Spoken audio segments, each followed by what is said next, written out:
Mesdames et messieurs, bienvenue. Tribune de presse, vous le voyez.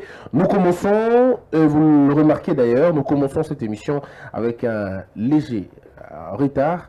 Il est question simplement de vous informer de l'actualité, comme on l'a dit. Maintenant, ça va être les professionnels. Nous allons réfléchir de façon pédagogique, en même temps pour éveiller les consciences des Congolais.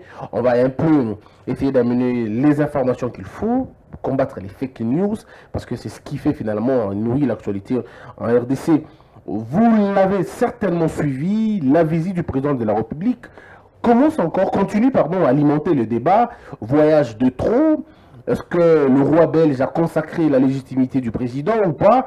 Est-ce que le président Félix Tshisekedi ramène le pays là où le pays en principe avait perdu beaucoup plus de voix? Et c'est ce qu'on va voir on va étudier ça, on va analyser avec les journalistes aujourd'hui. Aussi la marche du 19 septembre entre récupération politique et mémoire collective, on en parlera, mesdames, mesdemoiselles et messieurs. Je reçois Jenny Kalinda, journaliste, aussi analyste des faits des sociétés. C'est quelqu'un qui a évolué dans plusieurs médias au Congo, je vais le dire, professionnel de médias, tout le monde le sait, présentateur des JT, et aujourd'hui opérateur de l'information, on va le dire. Il est avec Yves Bouya qui est journaliste et surtout cadre de CNews. On dit qu'ils ont ravi le média à Mike Mukebai. On en parlera tout à l'heure. Et déjà, je commence avec lui. Yves Bouya, comment allez-vous? Bien, ça va. Merci, ça va. Merci. Comment vous avez reçu la nouvelle de l'arrestation et de la détention de Mike Mukebai? Non, vous savez, ces pays ici, nous pensions que nous avions combattu le régime Kabila, mais nous comprenions que le régime Kabila demeure toujours. Nous sommes toujours la continuité. Donc, le président Félix Tshisekedi renoue avec les vieilles méthodes de l'ayatollah de Kingakati, Joseph Kabila Kabange, l'ancien président de la République. S'il faut le dire, je vais vite prendre l'exemple de Mike Mukebai, que j'appelle ici brave et guerrier combattant. D'abord, il a été invité et puis il se présente pour répondre des greffes pour lesquelles il est, s'il faut le dire, poursuivi. Il arrive et puis pendant que les juges lui notifier des greffes pour lesquelles il est poursuivi, et lui a demandé au juge que lui et ses avocats puissent entrer en possession de ces documents, le temps pour eux aussi de préparer leurs moyens de défense. Subitement surgit M. Daniel Mwananteba qui exige, séance tenante, une confrontation, et ce qui a été grave, les juges ont accepté la confrontation. Il faut confondre, ils doivent... Pourtant, une procédure normale et régulière, il faut une confrontation. Non, mais écoutez, Mike Mukebai d'abord ne connaissait pas son plaignant. Mais ça ne lie pas la justice. Il ne connaissait pas les faits pour lesquels il est poursuivi, soit pour lesquels il est accusé.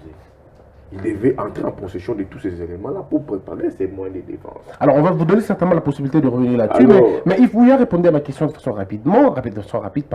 Est-ce que vous êtes fier de propos que Mike Mukebai a tenus pendant sa lutte ou dans son combat? Non, vous savez, dans ces pays, on a connu des gens qui ont insulté le président de la République. Ça s'explique? Charles Nawej, devant l'Assemblée nationale, a traité des présidents d'inconscients. Il a demandé pardon, ce que Mike Mukebai n'a jamais fait. On a connu ici Koko Nyangi, dit que le président n'a jamais obtenu de diplôme d'État. Il a demandé pardon, ce que Mike Mukebai n'a jamais fait. Je parle de Koko Nyangi. Oui, il lui aussi a demandé pardon. Il a dit que c'était une blague, ça blaguait. C'est moyen de preuve.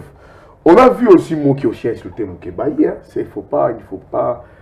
On refuse les deux poids deux mesures. Je pense que Mike Mukebai vient, ses avocats vont aussi déposer d'abord plainte contre Mokia, qu'il a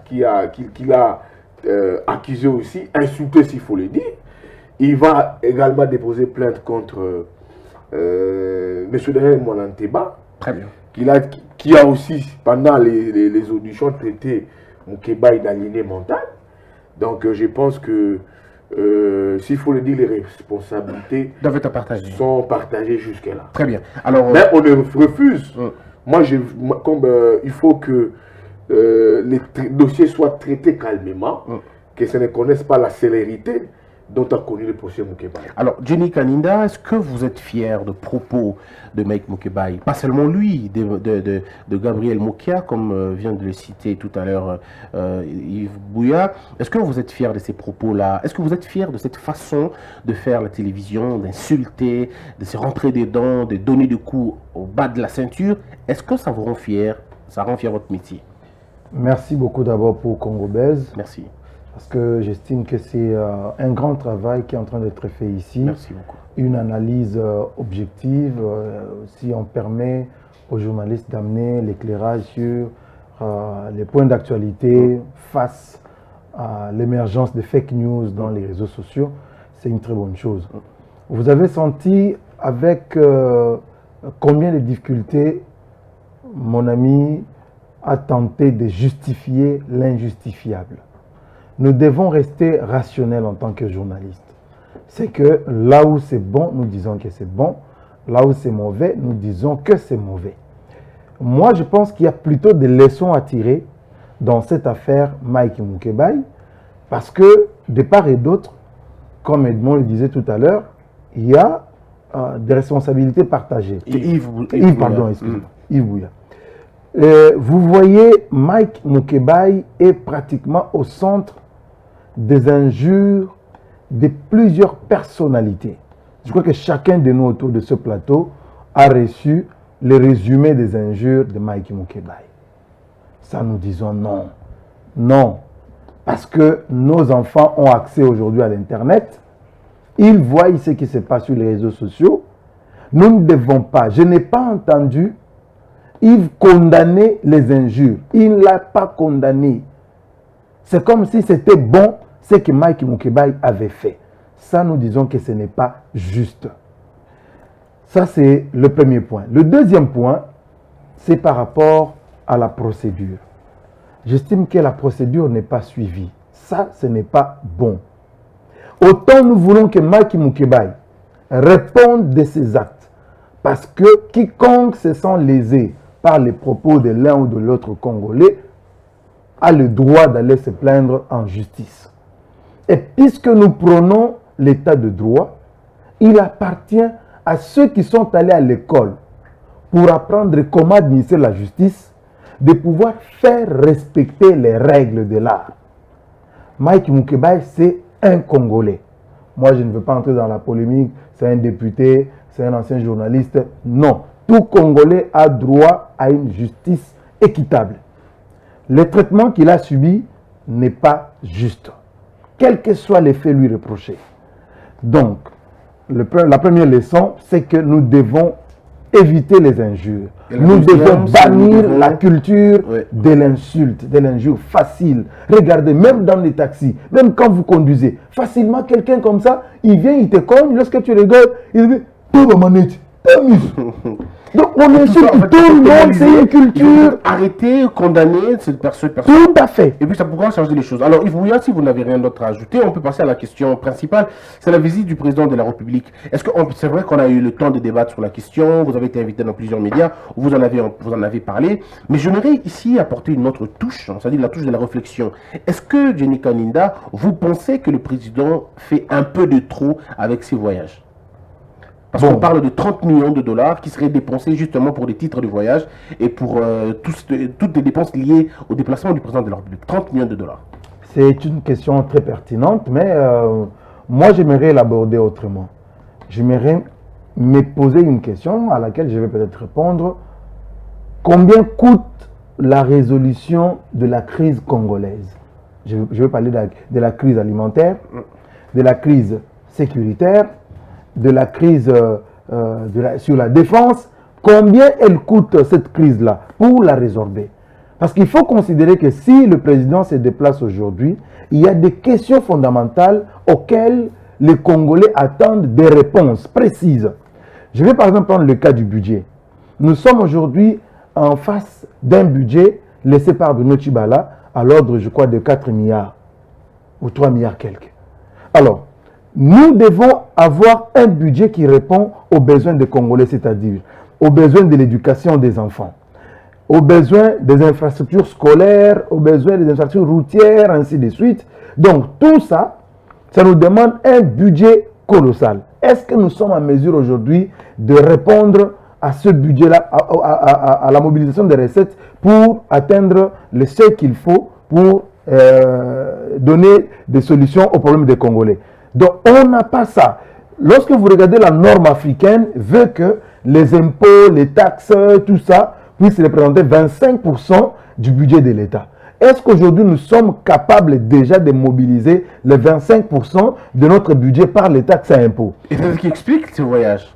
Donc, le chef de l'État doit se déplacer pour entrer en contact avec les bailleurs de fonds, avec les entrepreneurs étrangers qui peuvent amener des capitaux pour pouvoir ressourcer notre budget et répondre aux besoins des Congolais. Alors Yves Bouya, est-ce que vous partagez l'opinion de votre co-débatteur? Est-ce que la crise ne peut-elle pas être résolvée chez nous, même au Congo? Est-ce que l'intérieur ne peut pas donner des réponses aux questions?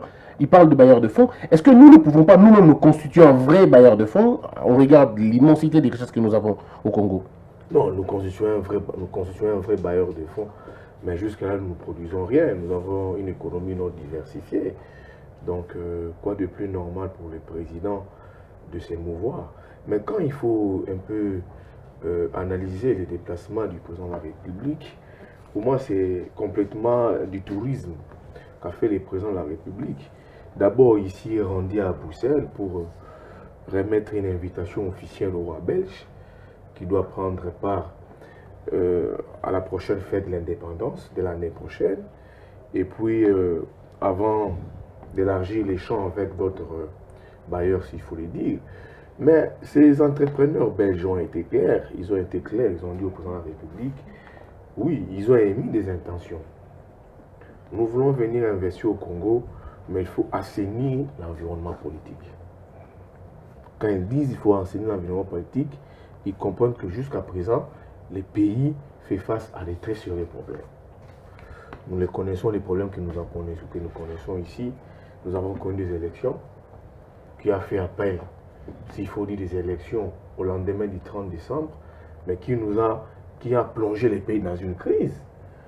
Nous sommes retrouvés dans un schéma où nous avons, dans un contexte de 3 présidents de la République, un président élu par les Congolais, véritablement élu Martin Fayulu Madidi, mais qui n'exerce pas.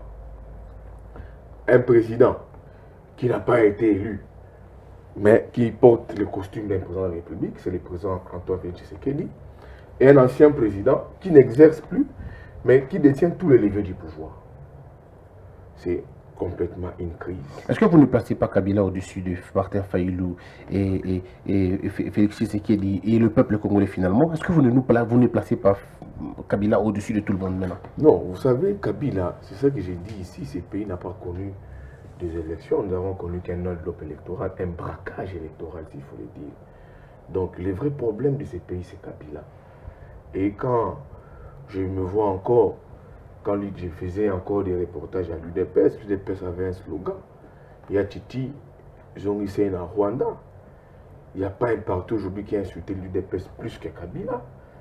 Qui a insulté Kabila plus que l'UDPS, excusez-moi. Mais quand je vois cet UDPS donner des béquilles à Kabila pour gérer les pays, il y a quand même ça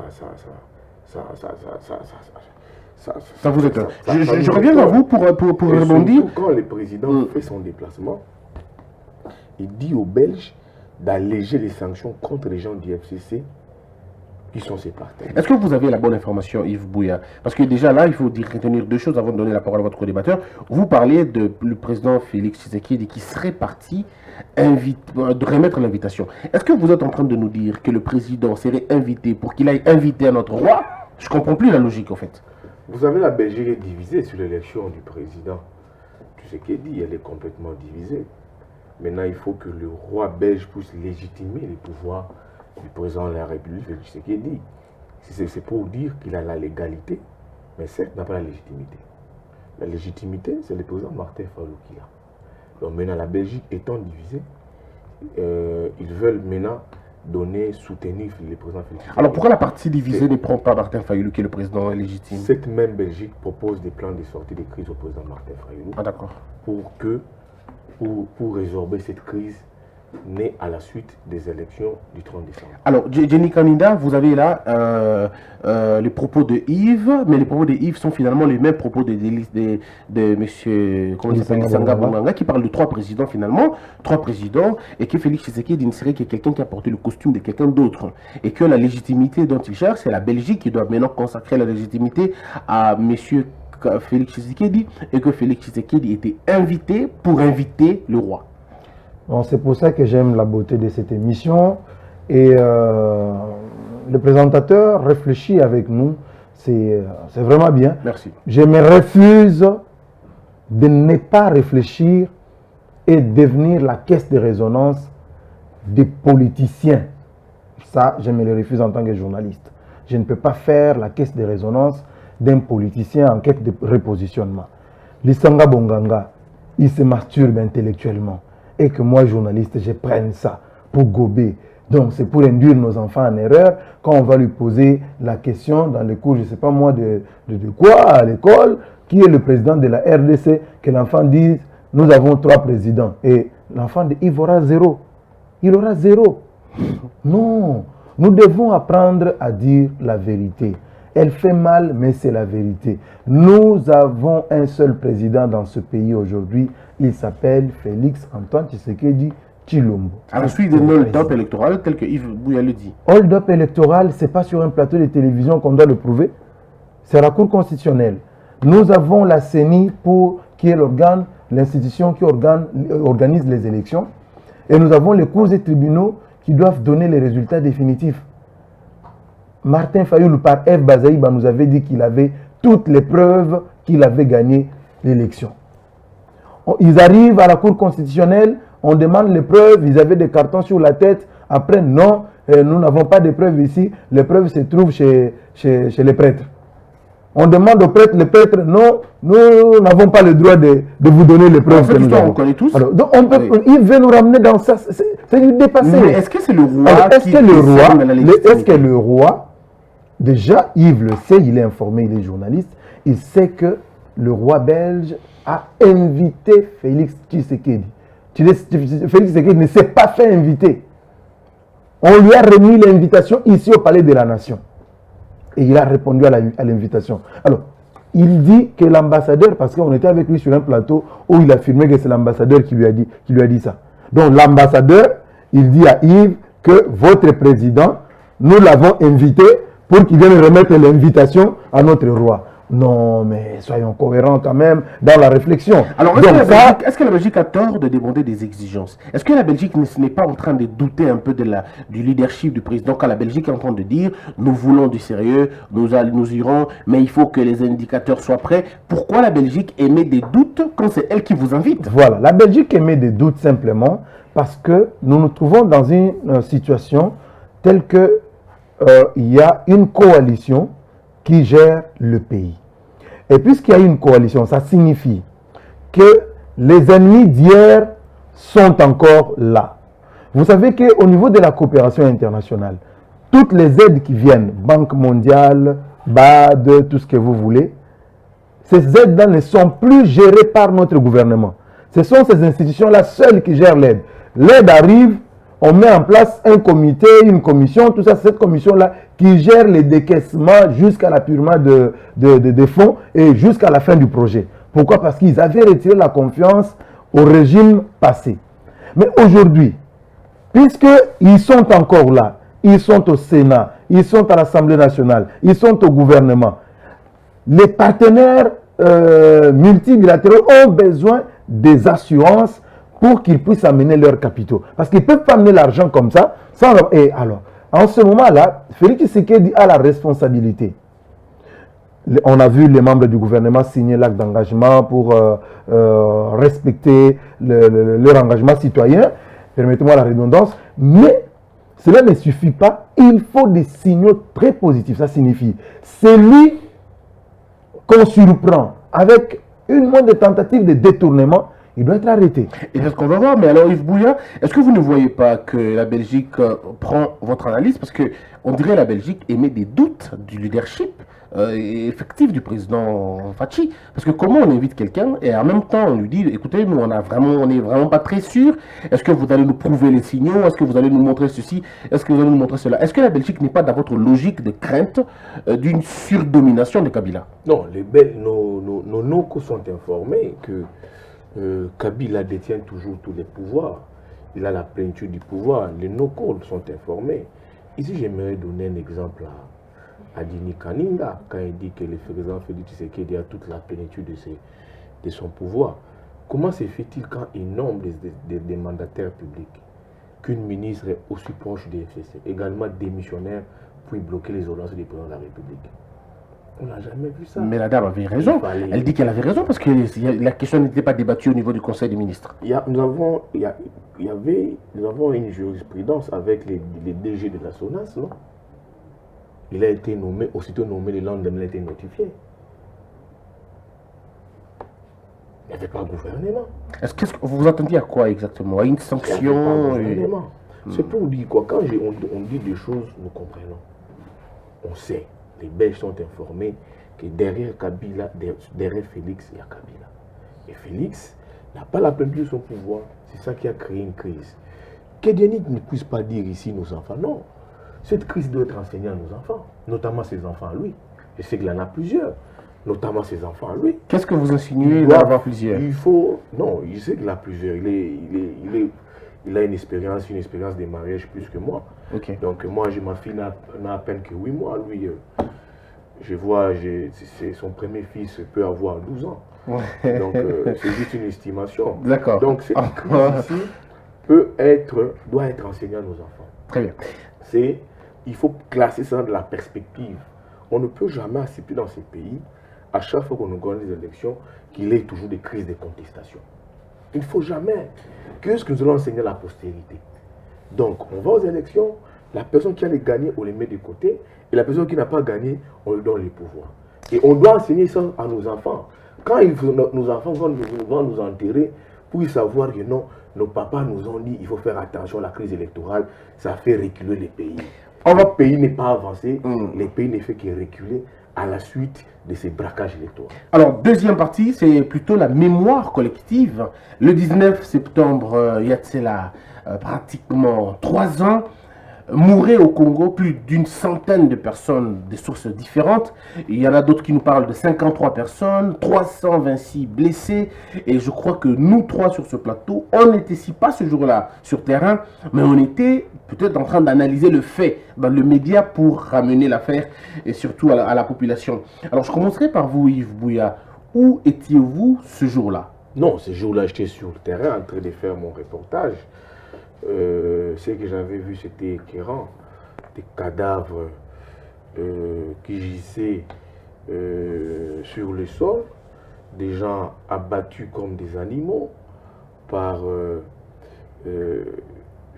une armée à la solde des instructions de l'ayatollah de Kingakati, Joseph Kabila Kabange, des arrestations arbitraires. Donc, c'était écœurant, cette date du 19 septembre 2019, dont je salue la mémoire de nos compatriotes qui nous ont laissés. Est-ce que vous connaissez ceux qui sont tombés ce jour-là nommément, quelques-uns? Il y en a plusieurs. Je connais un ami à Bandalungwa qui était à l'UDPS, qui est tombé, qui est décédé. Moi, ce qui m'a plus choqué, je le disais à l'entame de l'émission, j'ai vu le président demander l'assouplissement des sanctions. C'est quand même grave. C'était très tôt de sa part. Son partenaire d'alternance, Joseph Kabila Kabange, c'est celui qui et sa bande ont été... ils ont orchestré, en fait. Vous voyez, j'ai même du mal pour parler parce que quand je ravive ma mémoire, ça me fait très mal. Ce sont eux qui ont tué nos compatriotes parce qu'ils revendiquaient un droit le plus légitime de ne pas touché à la Constitution. Est-ce que vous ne vous êtes pas abreuvé à la mauvaise source, Yves Bouya, parce que le président de la République a si bien dit devant le Belge, il a dit qu'il ne demandait pas l'assouplissement de sanctions pour ceux qui ont tué, pour ceux qui ont commis des crimes contre lui, des crimes, je veux dire des crimes comme ça, des crimes économiques et tous les autres, mais c'est seulement pour des gens qui ont eu des problèmes politiques. C'est seulement pour des crises politiques et pas pour des crises de droits fondamentaux. Est-ce que ce n'est pas ça en fait? Les sanctions de l'Union européenne et des États-Unis sont consécutives aux violations des droits de l'homme. Pourtant, c'est spécifique pour certaines personnes. Aux violations des droits de l'homme. D'autres, on parle de politique. Aux violations des droits de l'homme. Elles sont consécutives aux morts que nous avons connues. Le président de la République ne pouvait pas exiger cela. Lui-même, le président de la République, a été victime de ce régime des répressions imposées par l'ayatollah de Kingakadi, Joseph Kabila Kabange. Le corps de son père a été bloqué pendant 2 années à Bruxelles pour des raisons inavouées. La résidence de son père a été plusieurs fois assiégée. Lui-même, Félix, à la marche du 19 septembre, il avait été gazé. Pourquoi demander la levée de ces sanctions? Je pense que ce serait très tôt. Si je pense, je ne suis pas encore mort, je le serai peut-être. Le président Tshisekedi, dont je salue le combat, quand il a entendu son fils le dire, sortir de sa bouche l'assouplissement des sanctions, il a tourné dans sa tombe pour dire que son fils n'a rien trahi compris de la lutte, il a trahi les combats, il n'a rien compris des idéologies, de l'idéologie que lui incarnait et qu'incarnait son parti. Est-ce que vous pensez la même chose, Jenny Kaninda? Parce que les informations, c'est que Nanga, par exemple, M. Nanga, M. Bassengezi ne sont pas poursuivis pour des violations de droits de l'homme. Par contre, ils sont sanctionnés par la même source pour des raisons politiques. Et le président était clair, il a dit, pour lui, ces hommes-là pouvaient bénéficier, en quelque sorte, c'est le terme qu'il a utilisé, en quelque sorte, l'assouplissement des sanctions pour ceux qui sont concernés dans les affaires politique. Mais pour le droit de l'homme, les violations de droits de l'homme, ces gens-là devraient en principe être sanctionnés. Est-ce que c'était trop tôt de sa part, comme le dit Yves Bouya, ou vous pensez qu'en tant que président de la République, il faut quand même s'assumer et prendre des décisions assez courageuses? Merci beaucoup. Non, mais moi, je voudrais quand même rencontrer Yves dans sa réflexion d'avant, lorsqu'il parle de ce qu'il faut enseigner aux enfants, c'est très important. Nous devons enseigner à nos enfants qu'aujourd'hui, il y a un président de la République, il s'appelle Félix Tshisekedi, à la suite des élections de 2018. Controversé quand même. Controversé quand même, mais personne n'a su prouver le contraire. Je dis bien prouver le contraire, pas dire le contraire. Moi, j'enseignerai pas ça à mes enfants. J'enseignerai autre chose à mes enfants. Je vous le concède, je vous le concède. Il faut attendre que ton fils ait quand même 12 ans, hein, comme ça tu pourras ta fille. Hein. Mais bon, il en aura. Moi, je suis heureux. Il y a un président dont la victoire était je suis heureux. Moi, mon premier fils a 15 ans. Et la fille qui a 10 ans, j'ai 5 enfants. La fille qui a 10 ans, j'étais un jour en colère, je suis entré dans la salle de bain. Elle était en train de... J'ai senti qu'elle écrivait à la porte de la salle de bain. J'ai senti qu'elle écrivait. Parce que j'étais dans le couloir. Quand je suis entré, j'étais tout furieux. Mais quand j'ouvre, je regarde, j'ai encore la photo sur mon téléphone. Je pourrais vous faire voir. Ma fille a écrit, avec Félix Tshisekedi comme président, l'avenir de nous enfants est assuré. 10 ans, s'il vous plaît. Est-ce qu'elle n'a pas eu ça de son père finalement? Non, je ne parle pas politique chez moi. D'accord. Non, je ne parle pas politique chez moi. Je peux peut-être parler de la religion, de Christ. La politique, je n'en parle pas chez moi. Non. Okay. Alors, voir un enfant écrire ça, franchement, ça m'avait touché. Et directement, j'étais apaisé. Là, toute la colère que j'avais partie. Si bien que l'enfant avait écrit sur la porte. Mais je reviens sur la question de Christian. Nous devons comprendre une chose. C'est qu'aujourd'hui, nous devons mener une réflexion sur l'ensemble de nos compatriotes qui sont tombés pour revendiquer la démocratie, pour revendiquer la tenue des élections. La tenue des élections. Ça n'avait rien à voir avec dans le délai. Un renversement de régime. Pas du tout. Pas du tout. Pas du tout. Donc nous devons réfléchir sur cette question-là. Ce n'est pas question aujourd'hui de l'UDPS. Ce n'est pas une question de cash. Ce n'est pas une question qui doit concerner le FCC ou qui... C'est une question qui concerne tous les Congolais. Nous devons tous réfléchir. Et moi, je pensais même à une loi au Parlement qui penserait par exemple à indemniser tous les Congolais qui sont tombés dans cette crise post-première alternance. Parce qu'il n'y a pas que ceux qui sont tombés le 19. Il y a eu autant de marches, pas seulement à Kinshasa, même à l'intérieur du pays. Donc, tous ces Congolais-là, nous ne pouvons pas aujourd'hui nous dire, et il y a aussi les martyrs de l'indépendance. Mais comment ils sont traités aujourd'hui? Si déjà les martyrs de l'indépendance, on ne sait pas qu'est-ce que leur famille gagne aujourd'hui par rapport à leur lutte, par rapport à leur sang versé. Donc, c'est une véritable question à laquelle nous devons réfléchir aujourd'hui. Et la levée des sanctions? La levée des sanctions, ce n'est pas tôt. Écoutez, je disais tout à l'heure que nous sommes dans un contexte de la coalition. Ça signifie que Joseph Kabila, qui avait l'armée, qui avait l'argent, ou qui a l'argent, je ne sais pas, qui avait, oui, il avait l'argent parce que la banque et tout ça, c'était lui. Quelqu'un comme ça, pour le faire partir du pouvoir, nous sommes tous d'accord autour de cette table que ce n'était pas une mince affaire. Et donc, pour le fait d'avoir accepté de quitter le pouvoir pacifiquement, sans qu'il y ait des armes qui retentissent à Kinshasa, avait besoin d'une certaine garantie de sa sécurité, de la sécurité de sa famille. Et pour ce faire, je crois que c'est ce que Félix Tshisekedi a su faire. Il lui a garanti la sécurité et la protection, mais qu'il quitte le pouvoir, qu'il laisse les Congolais tranquilles. Nous n'avons pas vérifié, nous l'avons tous entendu, et même des bouches sûres. Kabila a réuni à Kingakati les généraux qui n'étaient pas d'accord qu'ils puissent quitter le pouvoir. Il leur a demandé quel est votre plan pour que nous puissions rester au pouvoir et que nous puissions imposer Chadari au pouvoir sans qu'il y ait fusion de sang à Kinshasa. Les généraux n'avaient pas de plan de sortie. Donc, face à cela, nous pouvons considérer aujourd'hui que nous avons gagné, le peuple a gagné. Et maintenant, Félix Tshisekedi, il n'est plus le président de l'UDPS, ça nous devons le comprendre. Il n'est plus le président du Rassemblement, c'est le président de tous les Congolais. Donc, Nanga aujourd'hui, son président, c'est Félix Tshisekedi. Lorsqu'il a un problème, il s'adresse à Félix Tshisekedi. Lorsqu'il a un problème, il doit voyager à l'étranger. Ses enfants sont aux États-Unis. Il doit aller les voir. Il ne peut pas aller parce qu'il se dit si je vais là-bas, on va m'arrêter. Aujourd'hui, Joseph Kabila ne peut pas bouger. Il ne s'arrête qu'au Zimbabwe. Ouais. Donc, le seul Congolais qui peut engager tous les restes des Congolais aujourd'hui, c'est Félix Tshisekedi. Et en cette qualité-là, il demande que les sanctions soient allégées.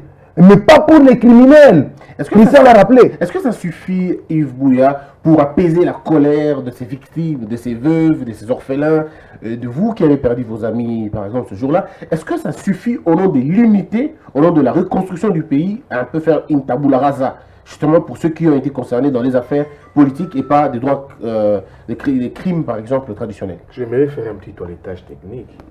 Joseph Kabila n'a pas quitté le pouvoir pacifiquement. C'est la dynamique interne et externe qui ont fait que Kabila laisse les pouvoirs. Mais sans effusion de sang quand même. Non, mais avant, qu'est-ce qu'il y avait? Ok. Qu'est-ce qu'il y avait avant? On se rappelle la loi Bouchard, il y avait des tentatives, on se rappelle, au mois de janvier 2015, des gens étaient morts. Donc il y a une pression interne et externe qui ont fait que le président Kabila quitte les pouvoirs. Quant au président Félix Tshisekedi, je vous dis que ces sanctions, ça a été trop tôt de sa part. Ok. Demander la levée de ces sanctions. Qu'est-ce qu'il aurait fait? Il devait d'abord s'occuper des Congolais. Mettre en place ses promesses de campagne. Travailler pour les sociaux du Congo. Des Congolais. Il a lui-même dit, Papa Lobaki, attirant les peuples d'abord. Travailler et voir les problèmes des sanctions là après. C'est pas urgent. En quoi c'est urgent? C'est pas urgent. Pour des gens du FCC qui ont tué les pays, qui ont humilié les Congolais pendant 18 années. Et toi, tu t'offres ces luxes de t'ériger en leur avocat. C'est quand même trop. Le président de la République ne devrait pas aller pour l'instant sur ce terrain-là. Il devait plus se concentrer sur les vrais problèmes des Congolais. Comment avez-vous trouvé, parce qu'on va rentrer directement, comment avez-vous trouvé son discours, je veux dire, devant les Congolais de la diaspora? Est-ce que vous pensez que c'était du déjà entendu ou vous pensez que c'était quand même un discours fédérateur qui apportait des fruits quand on dit qu'un président qui n'était pas aimé, qu'on ne l'aimait pas, donc on a vu quand même qu'il a rempli une salle de 12 000 personnes. Est-ce que vous pensez que c'est du déjà entendu? Bon, vous avez vu la pression qu'il y a eu, qui a réduit avant son arrivée à Bruxelles. On parle même de l'affaire des 300 €. Des gens sont venus ici, ils ont reçu de l'argent pour mobiliser. Ils ont remis des pannes, des méthodes que nous avons combattues sous Kabila. Et l'actuel président renoue avec. C'est ça que je dis, les vrais problèmes, nous devons résoudre la crise.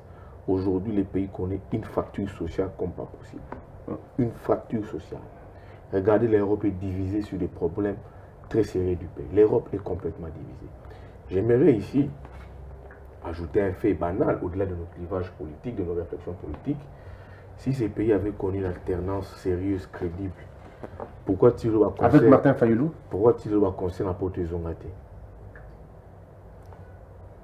Avec le président Martin Fayoulou, il est nommé, aussitôt il dit, il est élu, aussitôt il dit à la CENI, stoppez-nous avec ces résultats-là, on doit voir clair sur ça. Donc lui se dédouane d'abord, mais il accuse les autres qui sont élus le même jour. Les présidents, et qui sont proclamés le même jour. Les présidents Tshisekedi s'est mis dans un accord où il ne voulait qu'avoir la présidence. Les restes ne l'intéressaient pas. Mais vous ne nous expliquez pas comment ça va se passer parce qu'ils sont tous élus le même jour. Ça l'a mis en difficulté. Okay. Il se retrouve, il a la majorité de la présidence de la République, mais il n'a pas la marge dans les institutions. D'accord. Et aujourd'hui, au lieu que les pays avancent, les pays est bloqué, lui et son partenaire d'alternance ne font que se neutraliser. Est-ce que pour avancer, avant de prendre Jenny Kaninda, Fayoulou était aussi allé en Belgique, et pardon, je crois en Europe. Est-ce qu'il avait eu le même accueil? Est-ce qu'on lui a réservé le même accueil que Félix Tshisekedi? Je parle de la population, pas les officiels. Vous avez vu la façon dont il avait été reçu en plein Paris.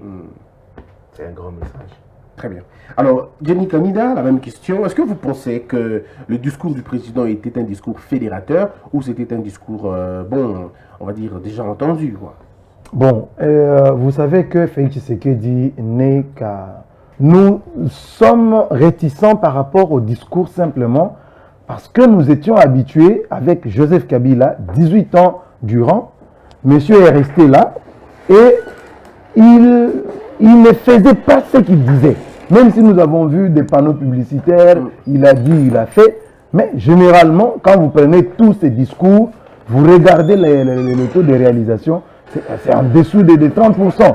Alors, maintenant, les gens pensent que Félix Tshisekedi fera la même chose. Il est dans la même logique.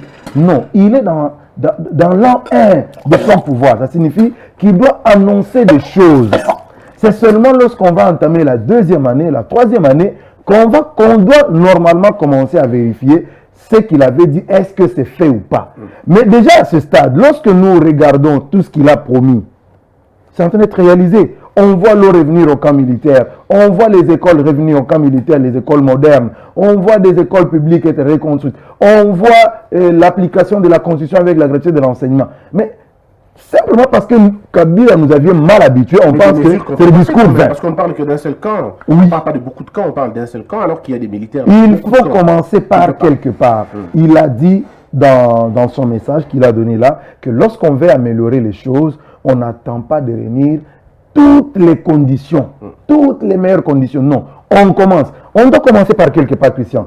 Alors, l'accueil, vous avez parlé de l'accueil tout à l'heure. Moi, je pense que c'est un faux débat.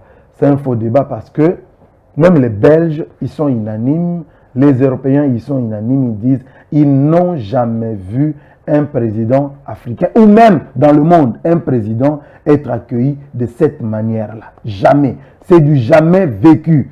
Martin Fayoulou était en Belgique, il était en France, il était aux États-Unis. Il n'avait jamais été accueilli comme ça. Et lorsqu'il parle de tension, il parle de tension. Quelle tension il y a eu? C'est notre compatriote. J'ai même du mal à citer son nom. Bokechu. Il n'aide pas les Congolais. Parce que moi, je me pose finalement la question de savoir, c'est quoi son combat? Il combat quoi? Il parle tantôt d'Iriano, il parle tantôt de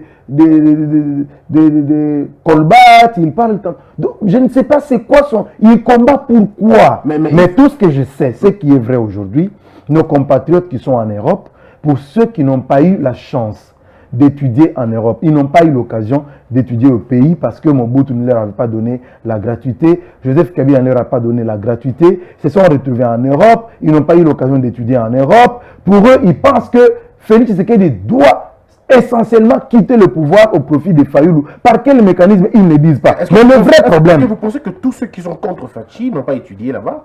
Ou un certain nombre? Un certain nombre. Un certain nombre, pourquoi? Je vais te dire pourquoi. Parce qu'ils considèrent que la plupart sont là, vous connaissez, vous êtes Congolais, vous savez qu'ils sont là avec des documents de l'UDPS, avec la carte de membre de l'UDPS. On sait comment ils font. Ils vont chez des journalistes ici à Kinshasa, les journalistes qui sont à quête du pain. Il vient, il dit, bon, mais écoutez, publiez-moi un journal là, dites que je suis recherché, tout ça. Il prend ce journal, il va brandir à l'ambassade et finalement, il a un visa, il va là-bas comme réfugié. Et aujourd'hui, c'est l'UDPS qui est au pouvoir. Alors, vous restez là-bas à quel titre? Donc, il faut retourner au pays. D'où ils doivent trouver maintenant des prétextes pour rester en Belgique, pour rester partout en Europe. Parce qu'on leur dit, écoutez, messieurs, il y a déjà la paix là-bas. Et puis, c'est votre parti qui est déjà au pouvoir. Rentrez chez vous. Alors, pour éviter ça, ils doivent se mettre derrière Martin Fayoulou pour dire, nous sommes persécutés là-bas. Si je vais là-bas, je suis en insécurité. Est-ce que vous pensez aussi, comme tout le monde, que si Félix n'était pas allé en Belgique, on n'aurait pas eu tous ces problèmes? Parce qu'il y a des dames qui ont été frappées, brutalisées, les images sont là. Est-ce que vous pensez que c'est la visite du président qui a occasionné tout ce choc-là? Effectivement, mais ce n'est pas nouveau. Parce qu'on l'a vu avec plusieurs chefs d'État dans leurs déplacements. Il y a les ressortissants de leur pays qui ne sont pas d'accord sur une question X ou Y qui viennent manifester. On a vu des manifestations pour la visite de Paul Kagame aux États-Unis, je crois en Europe aussi. On a vu pour Donald Trump tout récemment, je crois que c'était en Europe. Et on a vu pour Denis Sassou Nguesso. Donc, c'est des choses qui arrivent lorsque les chefs d'État se déplacent et leurs compatriotes qui sont dans ces pays-là, lorsqu'ils voient que, bon, finalement, monsieur est là, ils profitent pour faire entendre leur voix. Comme c'est des pays où la liberté d'expression et de manifestation est garantie, il s'est fait que ces compatriotes-là, enfin, ces expatriés, ils sont la diaspora, ils se retrouvent souvent dans la rue. C'est ce qui est arrivé aussi avec le président de la République. Donc, on ne peut pas l'empêcher. Mais là où moi, je trouve qu'il y a un problème, et là où je trouve de l'exagération, c'est là où le monsieur qui veut défendre les droits des Congolais, mais qui va jusqu'à taper sur une femme. Il va jusqu'à taper sur une femme. C'est là que moi je considère que notre société a vraiment un sérieux problème de la moralisation. On parle souvent de la moralisation de la classe politique. Non, je parle mais de la moralisation de tous les Congolais. Nous avons perdu la tolérance. Regardez les débats politiques à la télévision. Regardez les débats d'analyse de n'importe quelle question. Regardez même quand vous êtes en réunion, à l'église, partout. Vous sentez l'intolérance. Et ça, nous devons lutter tous contre ces antivaleurs-là.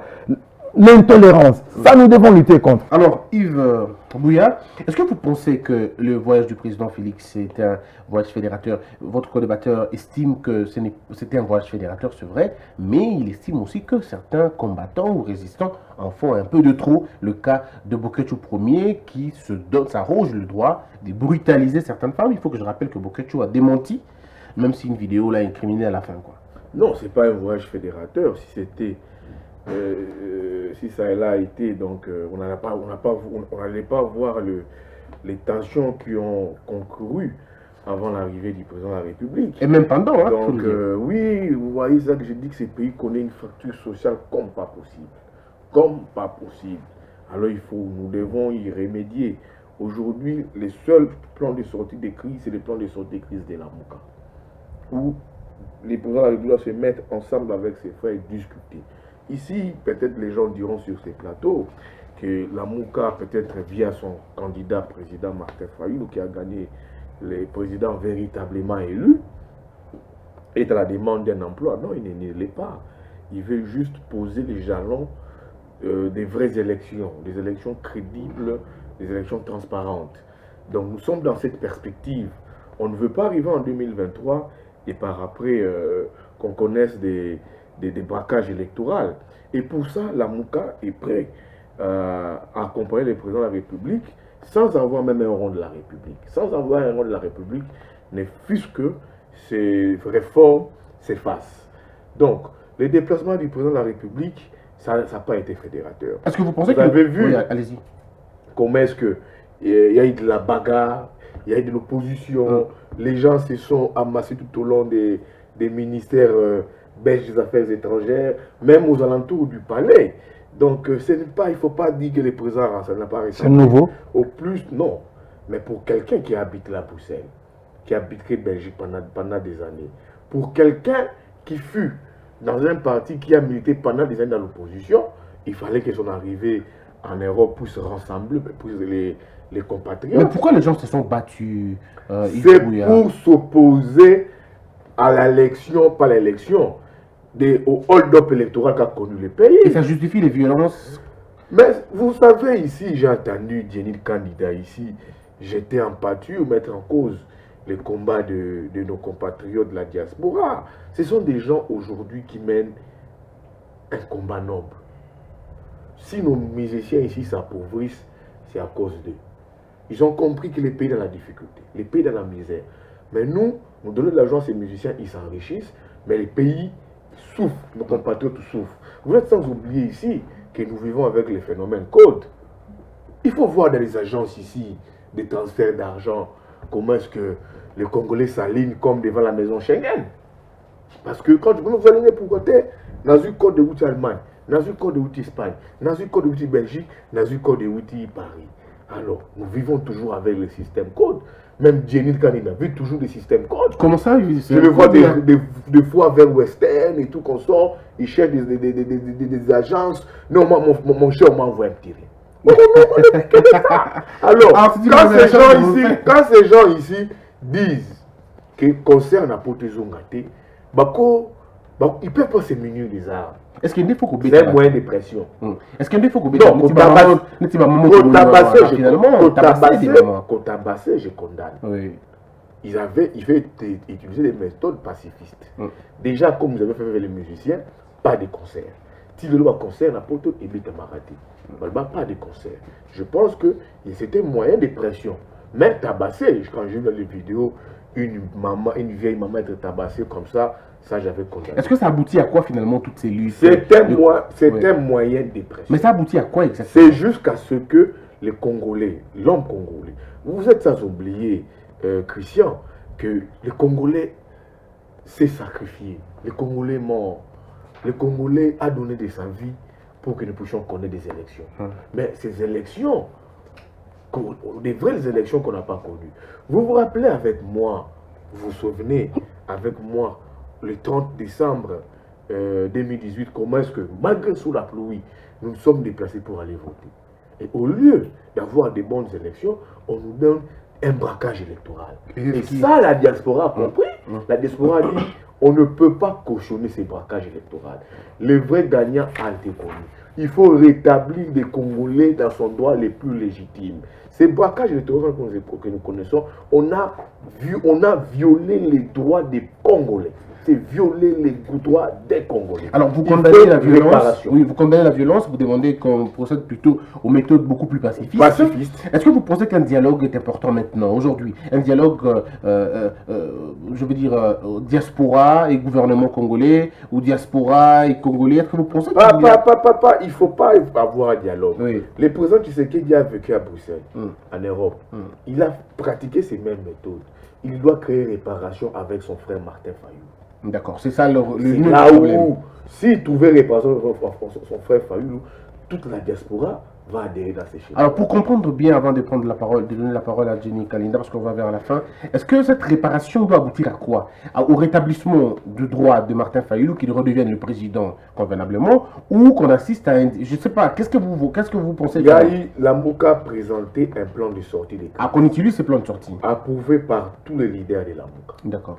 Bien que les gens interprètent cela très mal, ils ont présenté un plan de sortie des crises. C'est quand même drôle pour quelqu'un qui a gagné les élections, on lui vole sa victoire et qu'on accuse de toujours rien proposer. Il propose un plan de sortie des crises. Il dit voilà la crise. On ne peut pas condamner ces hold-up électorales. Il faut procéder par des institutions. S'ils se mettent ensemble, ils discutent Où est le problème? Très bien. Mais pour ne pas, en 2023, connaître des crises à répétition que ces pays ont déjà connues depuis 60. Très bien. Alors, Johnny Kaninda, vous avez là tout un balai des solutions. Il faut une sortie de crise, il faut faire appel à Martin Fayoulou. Est-ce que vous pensez la même chose ou vous avez une autre solution pour qu'on arrête les Le plan de sortie de crise de la Mouka est devenu un bouée de sauvetage de la communauté internationale pour que le président Tshisekedi s'émancipe d'avec Kabila. C'est devenu le bouée de sauvetage. Il doit s'émanciper. Il doit s'émanciper. Voulez-vous qu'on parle le président Tshisekedi a certes l'appui de la communauté internationale, il a la légalité, mais il n'a pas de légitimité. C'est ça le problème. Et la seule pression qu'il a là, c'est la pression de s'émanciper. La pression qu'il a de la communauté internationale, c'est de s'émanciper d'avec Kabila. Très bien. Johnny Kaninda, vous avez la parole. Merci beaucoup. Je crois que Yves vous a un problème avec la compréhension des concepts peuple, concept crise, concept tension. On dirait qu'il a un problème avec ces concepts-là. Je ne sais pas qu'est-ce qu'il appelle peuple. C'est les 17 personnes qui sont allées faire des troubles devant la salle. Vous les avez comptés, ils sont 17? Mais ils étaient combien? Je crois que ça doit être 11 ou 9, je ne sais pas. Non, moi je ne mets pas dans la même poche, le même sac, toute la diaspora congolaise. Non, non, non, non. Dans la diaspora congolaise, nous avons des compatriotes qui sont allés étudier, qui ont appris la technologie Yamundele, qui doivent revenir ici pour rebâtir le pays. Donc nous ne pouvons pas mettre toute la diaspora dans le même sac, ou mettre tous les Quinois dans le même sac. S'il y a des Congolais qui se méconduisent, autant en Europe, il y en a aussi qui se méconduisent. Donc nous ne pouvons pas mettre tout le monde dans le même sac. Nous avons dans la diaspora des Congolais, des têtes pensantes, des gens qui réfléchissent, qui nous suivent et qui trouvent que ce que nous disons est correct, cher Yves. Vous dites qu'il y a eu des tensions. Quelles tensions il y a eu? Combien de personnes? Vous pouvez comparer ces personnes-là à ceux qui étaient là pour écouter le président de la République. Donc, ceux qui étaient dehors, c'est là le peuple. Ceux qui étaient, les milliers qui étaient dans la salle, là, ce n'est pas le peuple congolais. Non, nous nous moquons des gens. Arrêtons. Arrêtons à un moment. Donc, lorsque vous dites que le plan de sortie de crise, c'est celui de pouvoir nommer Martin Fayoulou à la tête d'une institution chargée, comment il a appelé ça, il ne le dit même pas, lui qui soutient. Oui, mais il avait un poste là, au Conseil de réforme des institutions, quelque chose comme ça. Quel est l'autre leader de la Mouka que vous avez entendu parler de cette histoire-là? Lequel? Moïse Katumbi, Bemba. Personne. Il n'y a que lui seul, Martin Fayoulou, et il n'en parle même plus. Il n'en parle même plus. Parce que c'est un plan qui a été introduit de manière frauduleuse. Et une fois qu'on a débusqué, on a dit, comment vous pouvez introduire un plan qui concerne la Mouka? La Mouka a des papiers en tête que nous connaissons. Mais il n'y avait pas de papier en tête, la Mouka. C'était au nom de Martin Fayoulou. Qui d'autre avait signé ce papier que nous avons vu, vous et moi? Qui d'autre avait signé? Donc il ne faut pas venir nous dire ici que c'est la Mouka qui a proposé le plan de sortie des crises. Il n'y a pas de crise aujourd'hui. Il n'y a pas de crise aujourd'hui. Aujourd'hui, ce que les Congolais attendent, c'est l'effectivité de la gratuité de l'enseignement. Mais s'il n'y a pas de crise, pourquoi les gens se sont battus, Jenny? Non, mais les gens se battent pour leurs intérêts. Je venais de te dire ici que les compatriotes qui sont en Europe, pour la plupart, ils sont là avec des cartes d'identité de l'UDPS, des cartes de membres de l'UDPS. Et puisque l'UDPS est maintenant au pouvoir, ils craignent qu'on les refoule, qu'ils rentrent au pays. Et ils veulent garder le statut des réfugiés parce qu'ils sont payés. Ils voient leurs intérêts. Qu'est-ce qu'ils défendent pour les Congolais dans leur lutte là? Qu'est-ce qu'ils défendent pour les intérêts? Parce qu'aujourd'hui, la vraie question de la maman qui est à Kingasani, ce n'est pas la question de Martin Fayoulou. La vraie question aujourd'hui de cette maman-là, c'est qu'on lui dise que ton enfant va à l'école gratuitement. Mais moi d'ailleurs, sur un plateau, je disais, il faut que Martin Fayoulou lance un appel. Pas seulement à Yves, mais à tous ceux qui soutiennent la Mouka, que leurs enfants payent les frais scolaires cette année, les frais de motivation. Tous les enfants de la Mouka doivent payer. Pourquoi? Parce que Martin Fayoulou pense que c'est l'utopie.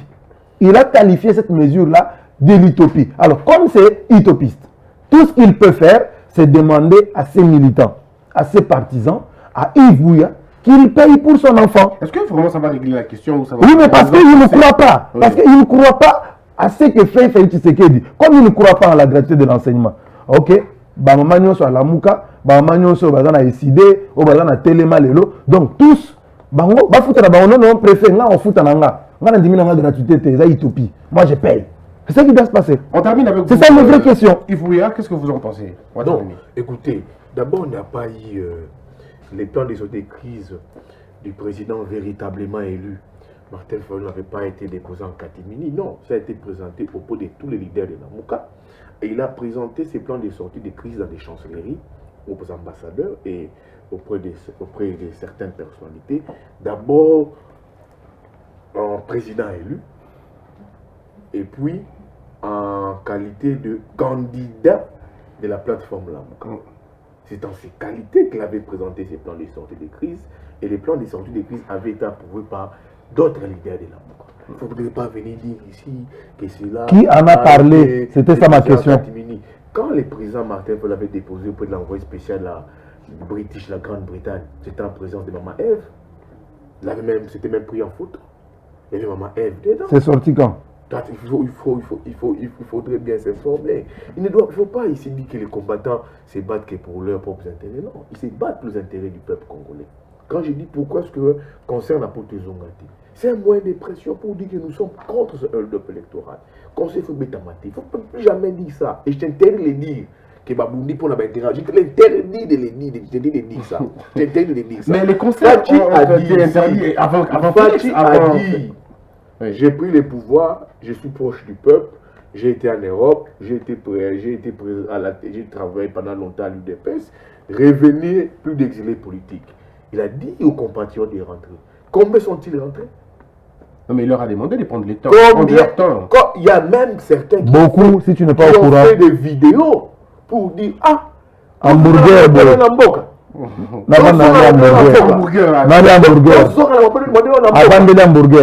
Ces compatriotes-là qui viennent de la diaspora, ils ont des familles ici. Ils sont informés de tout. Ils savent que le pays est dans une misère comme pas possible. C'est une contribution à leur combat quand ils disent on ne veut pas continuer on termine avec... On ne veut pas de ces concerts ici. On enrichit les musiciens et notre peuple, nos compatriotes, nos frères souffrent là-bas. Ils n'en veulent pas. Très bien, on répond à une question simple et puis on termine. Yves Bouya, c'est à vous que je pose. Yves Bouya, dites-nous, est-ce que entre ceux qui étaient contre Félix Tshisekedi et ceux qui étaient pour Félix Tshisekedi, où se trouvait la majorité quand Félix était en Europe? Moi, je ne vais pas parler de la majorité. Je vais parler de la truc de 300 euros. Donc, on a payé à tout le monde 300 euros. Moi, je suis informé. Ça donne beaucoup d'argent, hein?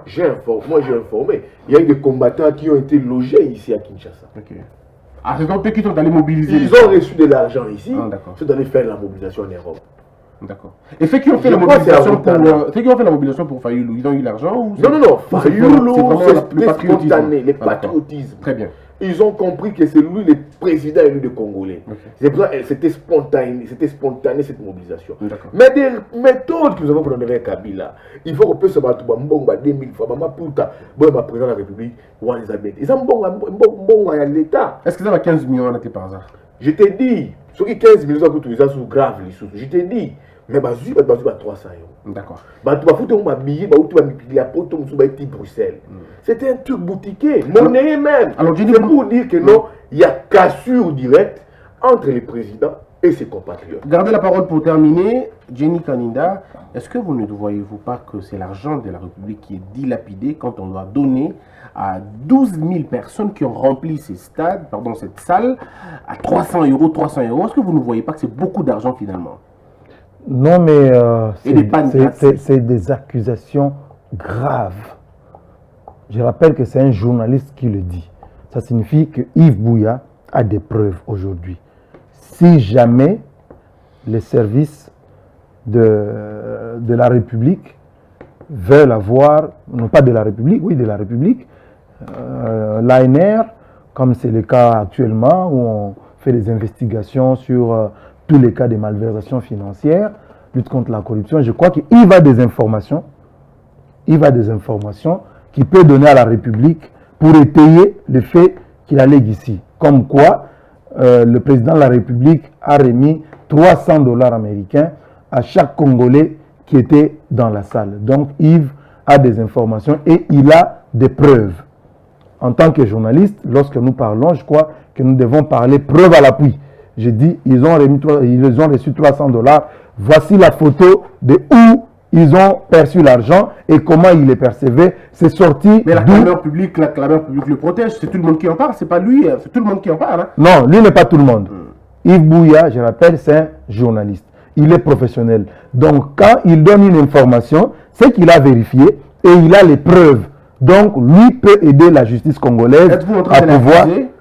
J'analyse. Okay. J'analyse ses propos. Donc, je dis que lui, il a des informations qu'il peut mettre à la disposition de la justice pour aider à savoir d'où est sorti cet argent-là de l'État congolais pour être payé aux gens qui sont allés dans la salle là-bas pour... il a répété près de 27 fois le mot braquage électoral, hold-up électoral. Mais ce n'est pas sur un plateau de télévision. Ça, c'est du déjà entendu, mon cher. Alors, ça, c'est du déjà entendu. C'est ce qu'il faut faire aujourd'hui. C'est ce qu'il faut faire. Parce que lorsque tu parles de Martin Fayoulou qui est allé dans les chancelleries, qui est allé dans les ambassades pour présenter son plan de sortie de crise, à quel moment on l'a vu? Ça, tu ne dis pas. On l'a vu lorsqu'il est allé déposer à la présidence de la République. Et c'est en ce moment-là que grâce au réseau, tu as parlé. Grâce au réseau, tu as parlé. Ne souris pas, ne souris pas. Ne souris pas. Ne souris pas, ne souris pas. Laisse-moi. Non, moi je suis pas protocolaire. Ne souris pas, laisse-moi terminer. Il m'attribue des propos que je n'ai pas dit. Mais laisse-moi terminer. Bon, je laisse terminer. Merci. Donc, il ne faut pas sourire lorsque je passe parce que c'est des choses sérieuses. Donc, Martin Fayoulou, on a vu cette affaire du plan de sortie de crise que lorsqu'il a déposé auprès du chef de l'État. Et c'est après qu'on va nous brandir la photo, là où il est avec un Bazaïba et tout. C'est après, cette photo-là est sortie après. Alors, donc nous n'ignorons pas l'histoire. Donc c'est pour dire que ce débat-là du plan de sortie, c'est une histoire bidon. Parce qu'aucun autre leader, je dis bien, aucun autre leader n'a parlé de ça à part Fayoulou lui-même. Et son frère. Alors, je reviendrai la semaine prochaine pour parler de la question de plan de sortie des crises. On en parlera. Johnny Kandida, qu'est-ce que l'on retient de ce débat d'aujourd'hui? Du débat d'aujourd'hui, nous retenons que le Congo est sur la bonne voie. N'en déplaise à ceux qui pensent que Mbokoyo est Kobongate. Ils tiennent ce discours-là d'un dirigeant quinois qui disait que Mbokoyo est Kobongate. Mais moi, je dis Mbokoyo et Kobonga. Lorsque nous regardons les signaux qui sont donnés par le président de la République, il faut commencer par quelque part. Il faut au moins commencer par réhabiliter l'école au camp Kokolo, au camp Tchachi. Il faut commencer par réhabiliter l'eau dans les camps. Il faut commencer par d'abord appliquer ce que dit la Constitution sur l'éducation de nos enfants. Merci. La gratuité. Il faut croire déjà dans ces signaux-là. Il faut croire dans le fait qu'aujourd'hui, il y a un gouvernement qui travaille, qui a dit nous n'attendons pas le mois d'octobre pour payer les enseignants. Déjà ce mois de septembre, nous commençons et on a vu les enseignants aller déjà toucher leur salaire et ça, nous encourageons. Nous pensons qu'il est temps pour que le Congo se développe. C'est maintenant. Si nous ratons cette occasion, chers Congolais, nous sommes partis pour 100 ans. Yves Bouya, est-ce que vous pensez que Félix Tshisekedi, on va terminer, est-ce que vous pensez que Félix Tshisekedi a encore provoqué son allié en traitant son système de corruptible et aussi en parlant un peu, ça c'est pas son prédécesseur, mais il a lancé une phrase, est-ce que ça vous a réjoui ou ça vous a simplement dit, bon, il joue avec le feu? Moi, j'aimerais faire un petit toilettage technique. On va terminer avec ça. Oui, moi, quand il dit ici l'affaire 300 €, vous n'êtes pas protocolaire, on est d'accord. Moi, je ne suis pas un joueur protocolaire qui s'assied, qui reste dans leur rédaction et puis qui ne cherche pas les informations. J'ai été contacté par la diaspora pour donner ceci là. Ils m'ont dit, regarde ce qui se passe à Paris, Bruxelles, Londres. Ça, il y a un document d'invitation au compte sur 300 €. Les engagés, la diaspora m'a contacté. De deux, il ne faudrait pas m'attribuer des propos que je n'ai pas dit. Et je dis que c'est le président de la République qui a remis ça. Je n'ai pas dit le président de la République. Mais il y a eu des gens qui se sont présentés, ils ont reçu 300 $. Je n'ai pas dit que c'est le président qui a reçu. Ils ont reçu chez qui? De qui ils ont reçu? Ça, vous ne l'avez pas dit, on est d'accord? J'ai dit qu'ils n'ont pas reçu du président. Mais vous dites que ils ont reçu parce que j'ai reçu des coups de fil venant de Paris, Bruxelles, Londres. Si lui n'a pas d'entrée, il n'est pas un trou, il n'a pas des amis, des Congolais, soit des frères. Pour me dire des mensonges. J'ai pas d'amis qui me disent des mensonges. J'ai des amis au Kassai. Des amis qui me disent des mensonges, je n'ai pas. J'ai élargi mon champ et mon J'ai des amis qui me disent des informations vérifiables. Et j'ai des preuves quand je donne. Pas le journalisme sensationnel. Il a parlé des signaux ici. Mais qu'est-ce que Kassai vient faire dans tout ça? Je comprends pas. Non, parce que moi je dis que j'ai des entrées en Europe. Lui me dit non. Il me refuse. Il refuse même mes contacts. Mais il faut donner des preuves. C'est ça le journalisme. La déontologie, l'éthique. La déontologie. Oh non, on te demande pas la source, on te dit la preuve qu'on a payée. La preuve qu'on a donnée. Et voilà. Contacté. Une information non vérifiée. Vous laissez contacter. On termine par vous, allez-y. Par des compatriotes de la diaspora. Oui. Pour dénoncer. Et tu as vérifié. Je dis candidat. Et tu as vérifié. J'ai été contacté. Oh. Ils m'ont donné l'info. Quel journalisme. Il a parlé des signaux forts ici. Qui nous disent qu'il y a les signaux forts. Qui prouvent que le pays évolue. Que je donne. Les sautes-moutons. Que je donne des signaux. Les sautes-moutons. Il y a eu ici les 100 jours ici. Le président de la République et son allié Kabila nous ont cassé des oreilles. Non, on ne sera pas dans l'opacité. On saura combien est-ce qui a été débloqué pour les 100 jours. Jusqu'à présent, l'opinion ne sait pas combien est-ce qui a été déboursé pour ces 100 jours. Très bien, ça va être un les sautes-moutons ici. Vous voyez que je sais comme là-bas, à Bouchon. Il est mon quoi. Il est venu à Mission Arita. Quand il a dit, c'est qu'est-ce qu'il a dit. Quand on compte Yaolobini. Quand on veut avoir les omelettes, on casse les yeux. Est-ce qu'on va dévoiler les on casse les yeux. Saute mouton, saute mouton. Je suis arrivé. Je n'ai pas parlé de saute mouton, ça c'est du mensonge. Ça sont les signaux. On nous apporte la gratuité d'enseignement ici. Tu trouves ça normal? Un ministre et enseignement supérieur, ceux qui ont enseignement professionnel, ceux qui est publié par Conga, contredit les chefs de l'État. Est-ce qu'il a réagi? C'est grave. Les chefs de l'État disent que non, la gratuité d'enseignement et vous allez des premières jusqu'à 8e. Ça c'est du sensationnel. Lui il arrive. Non, Ngaï, 7e à 8e, est bien voté. Et ici, la 6e. Ça, tu dis que c'est des choses. Ce sont des signaux qui prouvent que le pays avance. Ça c'est des débats de la cité. Ce sont des programmes. Ça c'est des débats de la cité. Un programme lancé sans études. Ça c'est les débats de la cité. Je reviens avec vous la semaine prochaine. Ça c'est le débat de la cité. Ça c'est pas un débat de journalistes. Ça c'est un débat de la cité. Laissez-le. Mais je donne des faits. Est-ce que tu as suivi le ministre? Tu as suivi le ministre? Tu as suivi le ministre? Tu n'as pas suivi le ministre? Allez-y. Et c'est le cas avec les ordonnances du président qui ont été bloquées par la ministre des Affaires pour des portefeuilles. Très bien. C'est quand même grave. Est-ce que vous et quand on dit que le président n'a pas la levier de son pouvoir, Jenny Kaninda, je le vois en train de se masturber intellectuellement pour défendre les présidents Tshisekedi. Non, c'est quand même. Non, mais attends, Yves, toi tu penses que pour être président de la République, il faut venir demander l'autorisation chez toi. Le président de la République aujourd'hui, il donne des signaux forts. Tu m'as posé la question. Ok, je donne des signaux forts. Moïse Katumbi, ennemi de Joseph Kabila. Était-il rentré ici? On n'a plus ce temps. Était-il rentré par Katumbalès? Il a fallu que. Moïse Katumbi n'a toujours pas son passeport. Avant, il voyageait avec quoi? Il voyageait avec quoi? Avant, il voyageait avec quoi? Il n'est pas Moïse Katumbi. Il n'est pas Moïse Katumbi. Au dialogue de centre de Césaire, on avait listé le personnel. On avait cité les personnes politiques, on avait cité les personnes, les Congolais emblématiques. Il n'était pas dedans. Il n'était pas dedans. Ça, Félix Tshisekedi a fait revenir Moïse. Toi, tu bouffes l'argent de Moïse. Tu bouffes l'argent de Moïse, mais tu ne le défends pas. Félix Tshisekedi qui a ramené Moïse ici. Ça a moins la zone. Ok. Mais il a un passeport, non? Mais il a un pays. Il a un passeport. On va revenir. Est-ce que vous nous promettez? Il vient avec son passeport là. Vous allez revenir lundi prochain. Oui, je vais venir. Très bien. Moi, vous venez lundi? Je donne ma parole d'honneur. Je serai là lundi. Je serai là lundi. On parlera du plan de sortie des crises et aussi des signaux forts. Merci beaucoup. Non, avant de finir, oui. là, En tout cas, en 20 secondes. Tu me permets? Oui, en 20 secondes. Je reçois souvent des coups de fil. Oui. Il y a des gens, excuse-moi de les faire, mais Allez-y. ils ont toujours voulu avoir mon numéro. Oui, faites-le. Parce que c'est pour des encouragements. D'accord. Et je n'ai jamais voulu les faire. C'est pour le code. Même si ça sont mes frères qui me les envoient. Mais tes frères ont ton numéro. C'est le plus 243 99 16 40 242. Oui, vous pouvez reprendre. Plus 243 99 16 40 plus Je connais pas ton numéro. 99 16 40 Yves Bouya. 242. Ok, ben, est-ce que Donc, vous êtes toujours le rédacteur de CNews, hein? Oui, oui, nous sommes toujours.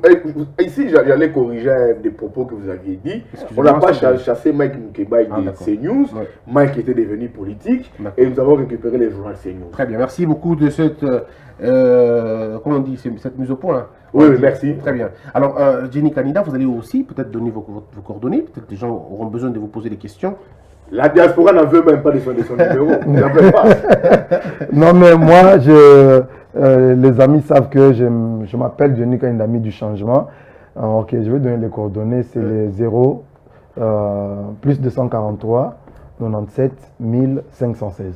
Assumez les insultes, assumez les remarques, vous deux, faites-le. Mesdames et messieurs, merci beaucoup d'avoir été nombreux. Le numéro qui est là, c'est le numéro d'Hervé Thomas. Vous pouvez déverser sur lui toute votre colère et toute votre rage. Je n'ai aucun problème en tout cas. Je vous retrouve lundi avec le même numéro, avec le même invité pour parler de plans de sortie et peut-être l'actualité aussi. Que la peur quitte nos esprits et que Dieu bénisse la RDC.